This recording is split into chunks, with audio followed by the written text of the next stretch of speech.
تو اس واقعے کو بہت تفصیل سے بیان کرتا۔ وابل خزاعی کے لڑکے کا بیان ہے کہ انتقال کے وقت میرے باپ کا چہرہ سیاہ ہو گیا، میں نے انتہائی رازداری کے ساتھ بغیر کسی کو اطلاع دیے اسے دفن کر دیا، لیکن اپنے باپ کی یہ کیفیت دیکھ کر میں بہت رنجیدہ اور ملول ہوتا رہا۔ ایک رات میں نے خواب میں دیکھا کہ میرے باپ کی شکل بہت ہی نورانی ہو گئی ہے اور عمدہ سفید نورانی لباس پہنے ہوئے ہیں۔ میں نے پوچھا، اے باپ، اللہ رب العزت نے تیرے ساتھ کیا معاملہ کیا؟ جواب دیا کہ اللہ تعالیٰ نے مجھے بخش دیا ہے۔ میں نے کہا کہ لیکن مرتے وقت تو تیرا چہرہ سیاہ اور زبان گنگ ہو گئی تھی۔ میرے باپ نے جواب دیا کہ شراب پینے کی وجہ سے مرتے وقت میرا چہرہ سیاہ ہو گیا تھا اور زبان گنگ ہو گئی تھی۔ میں قبر میں اسی حالت میں تھا کہ دیکھا اللہ کے پیارے حبیب جناب محمد رسول اللہ صلی اللہ علیہ وسلم تشریف لائے اور مجھے دیکھ کر فرمایا کہ تو وابل ہے۔ میں نے ادب سے عرض کیا، یا رسول اللہ، میں وابل ہی ہوں۔ سرکار دو عالم صلی اللہ علیہ وسلم نے فرمایا کہ میرے جگر گوشے حسین اور دیگر شہدائے کربلا کی شہادت کے متعلق تو نے جو اشعار کہے مجھے اپنی زبان سے سنا۔ سرکار دو عالم صلی اللہ علیہ وسلم کا اتنا فرمانا تھا کہ میری زبان کو گواہی مل گئی اور جو اشعار میں نے شہدائے کربلا سے متعلق کہے تھے انہیں سرکار کو سنایا۔ اللہ کے پیارے حبیب صلی اللہ علیہ وسلم ان اشعار کو سن کر آپ دیدہ ہو گئے اور فرمایا کہ تو نے سچ کہا۔ پھر میری بخشش کی دعا کی جس سے میرا چہرہ روشن ہو گیا اور اپنا لباس مبارک مجھے عطا فرمایا جس سے میں اس وقت پہنے ہوئے ہوں۔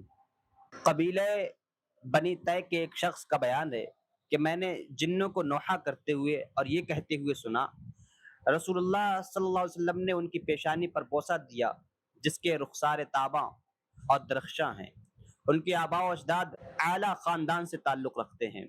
جب مدینہ منورہ میں بعض بدبختوں نے خطبہ دیتے ہوئے حضرت امام حسین رضی اللہ تعالیٰ عنہ کی شہادت پر خوشی کا اظہار کیا تو اس شب مدینہ منورہ میں مندرجہ ذیل اشعار سنائی دینے لگے، لیکن ان کا پڑھنے والا نظر نہیں آتا تھا۔ اے امام حسین رضی اللہ تعالیٰ عنہ کو جہالت سے قتل کرنے والوں، تمہیں سخت رسوا کن عذاب کی خوشخبری ہو۔ آسمان میں جتنی بھی مخلوق ہیں، خواہ وہ انبیاء ہوں یا ملائکہ، سب تم پر ہلاکت کی دعا کرتے ہیں۔ تم پر لعنت بزبان سلیمان ابن داؤد و عیسیٰ علیہ السلام جو صاحب انجیل ہیں۔ ابن سعد گلشن فاطمی کو تاراج کرنے کے بعد 12 محرم الحرام تک میدان کربلا میں ٹھہرا رہا۔ اپنے لشکر کے مقتول جہنمیوں کی لاشوں کو جمع کر کے نماز جنازہ پڑھی اور کفن و دفن کی رسم اطمینان سے ادا کی، لیکن اس شقی ازلی کو یہ توفیق نہ ہوئی کہ لاشاہ شہداء کی کفن و دفن کا بھی انتظام کرتا، اور یہ توفیق اسے نصیب بھی کیسے ہوتی جبکہ سخاوت اس کے لیے مقدر ہو چکی تھی۔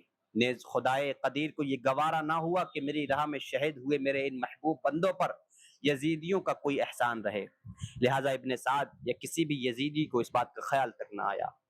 بعض روایتوں میں اس بات کی شہادت ملتی ہے کہ یزیدیوں کے چلے جانے کے بعد نہر فرات کے کنارے آباد غادریہ نامی ایک گاؤں کے لوگ آئے اور بڑے اعزاز و اکرام کے ساتھ لاشاہ شہداء کے کفن و دفن کی رسم ادا کی۔ یزیدیوں نے شہداء اکرام کے سروں کو آپس میں بانٹ لیا۔ 12 سر قبیلہ حوازن کو دیے گئے، 13 ابن اشعث کو، 14 بنی تمیم کو اور باقی سر دوسرے مختلف قبیلہ والوں نے لیے۔ سر امام حسین رضی اللہ تعالیٰ عنہ خولی بن یزید کو دیا گیا۔ خولی بن یزید لشکر کی روانگی سے پہلے ہی جانب کوفہ چل پڑا۔ 13ویں محرم الحرام کی صبح کو یزیدی لشکر لٹے ہوئے قافلہ حسینی کو اپنی حراست میں لے کر کوفہ کی جانب روانہ ہوتا ہے۔ نیزوں پر شہداء کے سر، اہل بیت کی عفت مآب خواتین جن کے سروں سے بے غیرت اور بے حیا یزیدیوں نے دوپٹہ تک چھین لیا ہے، بے پردہ بے حجاب اونٹوں پر بغیر محمل و کجابہ بٹھا دیا۔ حضرت عابد بیمار رضی اللہ تعالیٰ عنہ جنہیں بیماری کی شدت نے حد درجہ ضعیف اور ناتواں کر دیا، یزیدیوں نے پیروں میں بیڑی، ہاتھوں میں ہتھکڑی پہنا کر حرم محمدی کے اونٹوں کی نکیل آپ کے دست اقدس میں دے دی۔ ان یزیدی ظالموں نے اتنا بھی نہ ہو سکا کہ جگر گوشہ رسول کے لیے بھی سواری کا انتظام کرتے تھے، اور انتظام کرتے بھی کیسے، انہیں تو ظلم و ستم کے ایک ایک حربے کو آل رسول پر آزما کر اپنی ظالمانہ فطرت کی پیاس بجھانی تھی۔ امام حسین رضی اللہ تعالیٰ عنہ کے لاڈلے چہیتے فرزند باپیادہ اونٹوں کی مہار پکڑے چل رہے ہیں۔ جس وقت اہل بیت کا مظلوم قافلہ مقتل شہداء سے گزرا تو اضطراری طور پر ان کی چیخیں بلند ہو گئیں۔ حس و حسرت بھری نگاہوں سے اس ہولناک منظر کو دیکھتے ہوئے قافلہ آگے بڑھ گیا۔ دن بھر سفر کرنے کے بعد شام کو جب یزیدی اپنی پہلی منزل پر ٹھہرتے ہیں تو اہل بیت اطہار سے چھینا ہوا ایک ایک اونٹ ذبح کیا، لیکن جب کھانے بیٹھے تو سارا گوشت خون بن گیا اور اس سے آگ کے بھڑکتے ہوئے شعلے نکلنے لگے۔ ناچار کھجور کا شیرہ پی کر رات گزاری اور صبح پھر روانہ ہو گئے۔ آج جب ان ظالم یزیدیوں نے دوسری منزل پر قیام کیا تو سامنے ہی ایک گرجا نظر آیا، لہذا جن نیزوں پر یہ ظالم شہداء کے سروں کو اٹھائے ہوئے تھے انہیں بجائے زمین پر گاڑنے کے یا کسی دوسرے مقام پر رکھنے کے لے جا کر کے گرجا کی دیوار سے ٹکا کر کھڑا کر دیا۔ شہداء اکرام کے سرہائے مقدسہ سے برابر خون کے قطرے ٹپک کر ان کی حیات جاوداں کا ثبوت پیش کر رہے تھے۔ اچانک گرجے کی دیوار شق ہو گئی اور اس سے ایک ہاتھ نمودار ہوا جس میں لوہے کا قلم تھا۔ اس ہاتھ نے لوہے کے اس قلم کو شہداء کے خون میں ڈبو کر گرجے کی دیوار پر یہ شعر لکھا جس کا ترجمہ ہے: کیا ہے قتل جنہوں نے حسین پیارے کو، ہے کیا انہیں بھی امید شفاعت محشر میں۔ جب یزیدیوں نے اس شعر کو پڑھا اور اپنے بھیانک انجام پر غور کیا تو سر اسیمہ ہو گئے اور گھبرا کر یہاں سے بھی کوچ کر دیا۔ جب اپنی تیسری منزل پر پہنچے تو وہاں بھی ایک گرجا دیکھا اور یہ شعر اس کی دیوار پر پہلے ہی سے لکھا ہوا پایا۔ پادری کو بلا کر پوچھا کہ گرجے کی دیوار پر یہ شعر کس نے لکھا ہے اور کب لکھا ہے؟ پادری نے جواب دیا کہ اس زمانے کا لکھا ہوا نہیں ہے، بلکہ میں اپنے آباء و اجداد سے سنتا آیا ہوں کہ نبی آخر الزماں کی پیدائش سے 500 سال پہلے یہ شعر اس گرجے کی دیوار پر لکھا پایا گیا ہے اور اس وقت سے لے کر آج تک ویسا ہی موجود ہے۔ لیکن تم لوگ یہ بتاؤ کہ تم کون ہو اور اس شعر کے متعلق کیوں دریافت کر رہے ہو؟ کوفیوں نے جواب دیا کہ کوئی خاص وجہ نہیں۔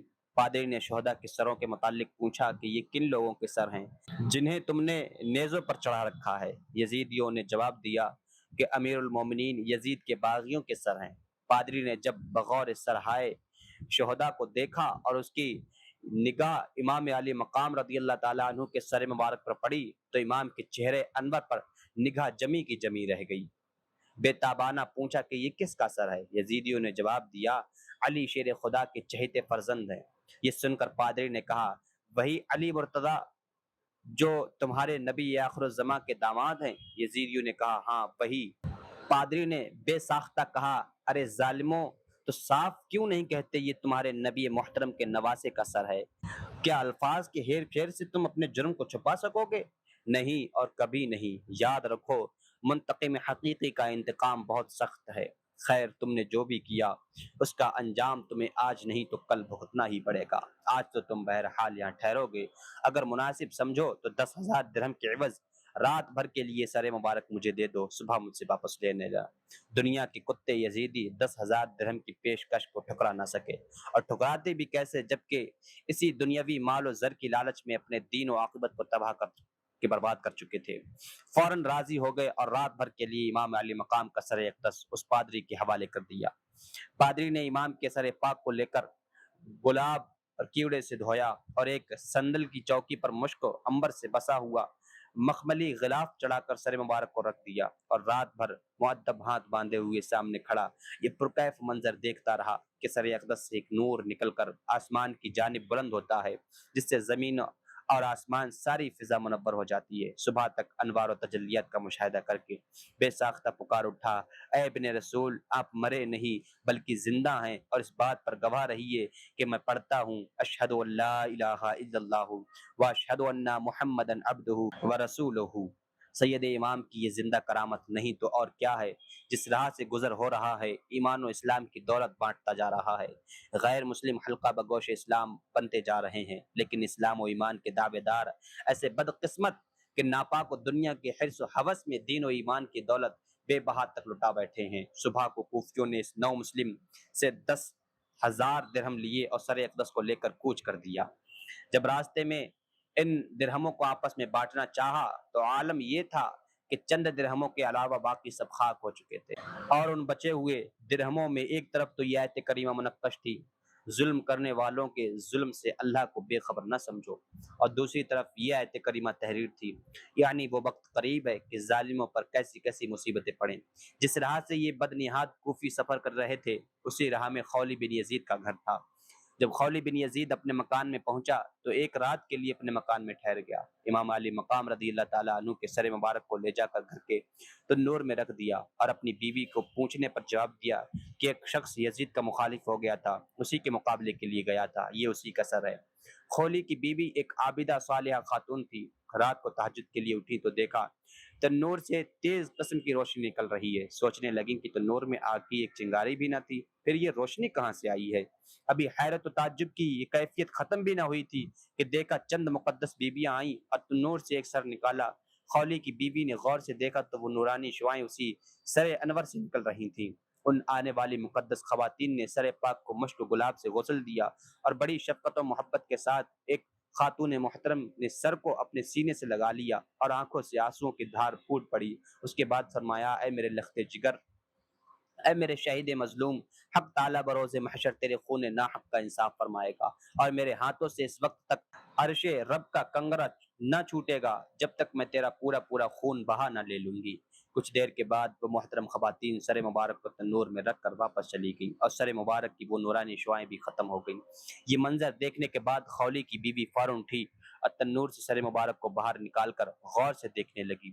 چونکہ بارہا امام علی مقام کی زیارت کا شرف حاصل کر چکی تھی، پہچان لیا کہ یہ تو جگر گوشہ فاطمہ زہرا کا سر مبارک ہے۔ ایک چیخ ماری اور بے ہوش ہو کر گر پڑی اور بے ہوشی کا عالم میں دیکھتی ہیں کیا کہ چند بزرگ تشریف لائے ہیں اور فرماتے ہیں، اے عفیفہ، ہراساں نہ ہو، جرم تیرے شوہر نے کیا ہے، بعض پرس اس سے ہوگی تو اس سے بری ہے۔ خولی کی بیوی نے پوچھا کہ ابھی جو خواتین محترم آئی تھیں وہ کون ہیں؟ جواب ملا کہ باری باری سر کو سینے سے لگانے والی سیدہ فاطمہ اور حضرت خدیجۃ الکبریٰ تھیں، اور زار و قطار رونے والی حضرت صدیقہ اور حضرت مریم بنت عمران تھیں۔ اس کے بعد ہی فوراً خولی کی بیوی کو ہوش آ گیا۔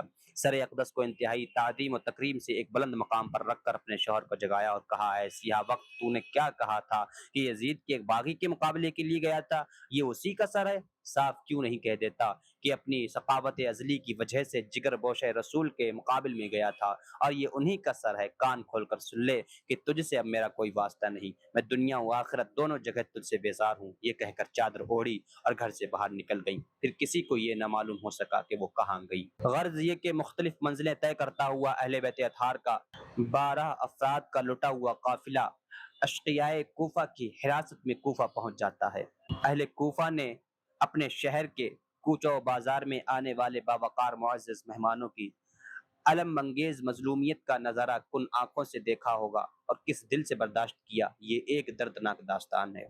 گورنر کوفہ ابن زیاد اپنے دارالامارہ کو آراستہ کیے ہوئے پوری رعونت کے ساتھ صدر مجلس بنا بیٹھا تھا۔ اہل بیت اطہار کو قیدیوں کی طرح بھرے دربار میں بلاتا ہے۔ میدان کربلا میں شمر ابن سعد، خولی، سنان ابن انس وغیرہ خاندان نبوت کی عزت آبرو سے کھیل چکے تھے اور اب ابن زیاد کی باری تھی۔ امام علی مقام کا سر مبارک ابن زیاد کے سامنے رکھا ہوا ہے۔ ظالم انتہائی خوشی کے عالم میں کہتا ہے، خدا کا شکر ہے کہ ہم نے دشمنوں پر فتح پا لی، ہمارے دشمنوں پر اللہ نے سختی ڈالی، باطل مٹ گیا اور حق غالب رہا۔ حضرت زینب رضی اللہ تعالی عنہ ابن زیاد کی ان باتوں کی تاب نہ لا سکیں اور برجستہ فرمایا، تمام تعریفیں اللہ جل مجدہ کے لیے جس نے محمد صلی اللہ علیہ وسلم کے ذریعہ ہمیں معزز و مکرم کیا اور ہماری خوب تطہیر فرمائی۔ بے حیا ابن زیاد نے پھر اہل بیت اطہار کو مخا کیا اور کمال بے شرمی سے کہا، تم نے اللہ تبارک و تعالیٰ کی قدرت دیکھی؟ حضرت زینب رضی اللہ تعالیٰ عنہ نے جواب دیا، ان قریب اللہ تعالیٰ ہم کو اور تم کو جمع کر کے انصاف فرمائے گا۔ ساتھ ہی ساتھ ابن زیاد کی فضول بکواس پر حضرت امام زین العابدین رضی اللہ تعالیٰ عنہ کا جذبہ صدق گوئی پھر سے ابھر آیا۔ آپ نے ظالم کو مخاطب کر کے فرمایا، او ابن مرجانہ، کہ تیرا دل اور تیرا ضمیر بھی تیرے اس جھوٹے قول کی تصدیق کر رہا ہے کہ معاذ اللہ حسین باطل پرست تھے اور یزید صدق پر ہے، حق پرست ہے؟ کہ شرم و غیرت نام کی کوئی چیز بھی تیرے پاس باقی نہیں رہی؟ افسوس تیری تیرگی عقل پر کہ وہ حسین جو وفادار خدا اور رسول ہیں ان کو باطل پرست کہے اور اس یزید کو جو خدا اور رسول کا باغی ہے حق پرست کہے۔ ابن زیاد اس راست گوئی کی تلخی کو برداشت نہ کر سکا اور فریفتہ ہو کر کے پوچھا، یہ کون ہے؟ کسی نے کہا یہ امام حسین رضی اللہ تعالیٰ عنہ کے صاحبزادے ہیں۔ ابن زیاد نے سفاکانہ لہجے میں کہا کہ میں خاندان حسین میں کسی مرد کو زندہ نہیں دیکھنا چاہتا، انہیں بھی لے جا کر کے قتل کر دو۔